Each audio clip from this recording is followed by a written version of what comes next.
यहाँ पर पीछे बैठे हैं इस सदन के वरिष्ठ सदस्य और जिनको मैं हमेशा एक आदरणीय नेता मानता हूं, श्रीमान शरद पवार जी।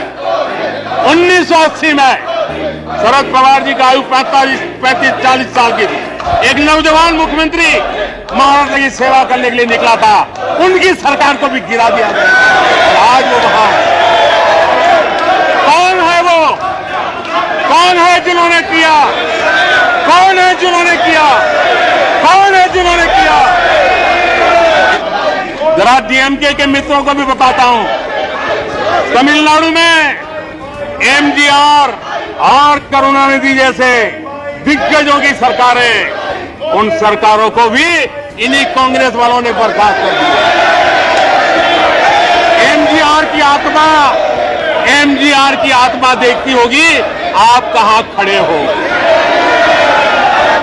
कभी कभी अब ये सदन है, एक प्रकार से राज्यों का महात्मा है, हम पर ऐसे भी आरोप लगाए जाते हैं कि हम राज्यों को परेशान करते हैं। आदरणीय सभापति जी, मैं लंबे अरसे तक राज्य का मुख्यमंत्री रह करके आया हूं। फेडरलिज्म का क्या महत्व होता है वो भली भांति समझता है, उसको जी करके आया हूं और इसलिए हमने कोऑपरेटिव कॉम्पिटिटिव फेडरलिज्म पर बल दिया है। आओ हम पर्दा करें, हम आगे बढ़े, हम सहयोग करें, हम आगे बढ़े, उस दिशा में हम चले हैं।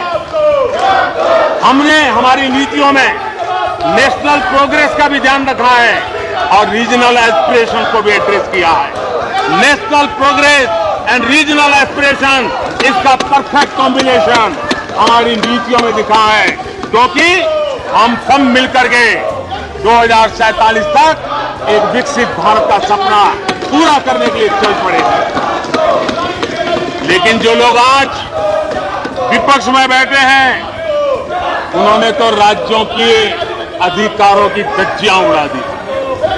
जरा मैं कच्चा चिट्ठा आज खोलना चाहता हूं।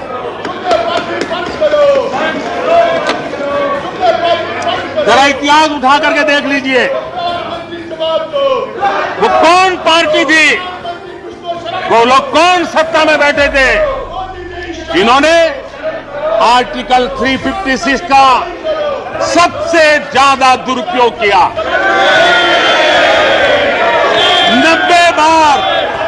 90 बार चुनी हुई सरकारों को गिरा दिया। कौन है वो? कौन है जिन्होंने किया? कौन है जिन्होंने किया? कौन है जिन्होंने किया? इतना ही नहीं सभापति जी, एक प्रधानमंत्री ने आर्टिकल 356 का 50 बार उपयोग किया, आधी सेंचुरी कर दी। वो नाम है श्रीमती इंदिरा गांधी का। 50 बार सरकारों को गिरा दिया। केरल में आज जो लोग इनके साथ खड़े हैं, जरा याद कर लीजिए, थोड़ा बार माइक लगा दीजिए। केरल में वामपंथी सरकार चुनी गई, जिसे पंडित नेहरू पसंद नहीं करते थे। कुछ ही कालखंड के अंदर चुनी हुई पहली सरकार को गिराते। आज आप वहां खड़े हैं, आपके साथ क्या हुआ था जरा याद कीजिए। आदरणीय सभापति जी, जरा डीएमके के मित्रों को भी बताता हूं, तमिलनाडु में एमजीआर और करुणानिधि जैसे दिग्गजों की सरकारें, उन सरकारों को भी इन्हीं कांग्रेस वालों ने बर्खास्त कर दिया। एमजीआर की आत्मा देखती होगी आप कहां खड़े हो। यहां पर पीछे बैठे हैं इस सदन के वरिष्ठ सदस्य और जिनको मैं हमेशा एक आदरणीय नेता मानता हूं, श्रीमान शरद पवार जी। 1980 में शरद पवार जी का आयु 35-40 साल की थी। एक नौजवान मुख्यमंत्री महाराष्ट्र की सेवा करने के लिए निकला था, उनकी सरकार को भी गिरा दिया गया और आज वो वहां है। आज वो वहां है। हर क्षेत्रीय नेता को उन्होंने परेशान किया और एनटीआर के साथ क्या किया, यहाँ कुछ लोग आज कपड़े बदले होंगे, नाम बदला होगा, ज्योतिषियों की सूचना के अनुसार नाम बदला होगा, लेकिन कभी वो भी उनके साथ थे उस एनटीआर की सरकार को।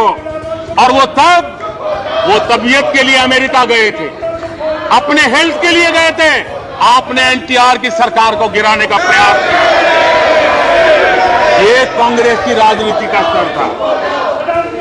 आदरणीय सभापति जी, अखबार निकाल के देख लीजिए, हर अखबार लिखता था कि राजभवनों को कांग्रेस के दफ्तर बना दिए गए हैं, कांग्रेस के हेडक्वार्टर बना दिए गए। 2005 में झारखंड में एनडीए के पास ज्यादा सीटें थी, लेकिन गवर्नर ने यूपीओ को शपथ के लिए बुला लिया था। 1982 में हरियाणा में भाजपा और देवीलाल के पास प्री पोल उनका एग्रीमेंट था, उसके बावजूद भी गवर्नर ने कांग्रेस की सरकार के लिए निमंत्रण कर दिया था। ये कांग्रेस के पाप, और आज देश को गुमराह करने की बातें कर रहे हैं।